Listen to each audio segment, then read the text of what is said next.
ब्रह्मपुर गोश्राणी नुआगां थाना housing board tuna दास हत्या घटना पुलिस 5 जन को गिरफ्त करिछि।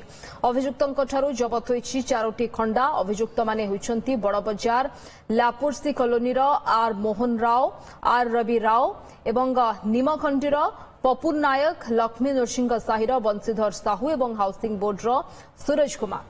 टुना एवं मोहन भितर पूर्व शत्रुता रही। किछुदिन पूर्वे मोहन घर को जाई टुना धमक चमक देथिले।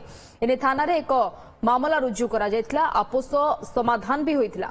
या परे मोहन योजनाबद्ध भावरे दुकान रे पसी टुना को हत्या करथिला एवं घटना रे 7 जनकर संपृक्ति थिबा बेले पुलिस 5 जन को गिरफ्त करिछि। अन्य 2 अभियुक्तों को शीघ्र गिरफ्त करा जिवो बोली पुलिस कहिछि।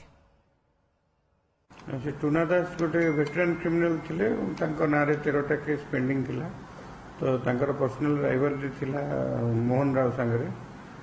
6 मास आगु से भी तांको मारिया को अटेम्प्ट नहीं थिले। तो बर्तमान गोटे टाटू दुकान रे बसिथिया खबर पाई मोहन राव एवं तांको सहयोगी आसी तांको सेठी हत्या करथिले एवं हॉस्पिटल नबा बाटरे तांकर से मृत्युवरण करथिले। तापरे आमे केस रजिस्टर करी इन्वेस्टिगेशन कलु एवं आज मोहन राव एवं तांकर 5 जन सहयोगी धरा पड़छन्ती एवं आमे तांको कोर्ट फॉरवर्ड करछु।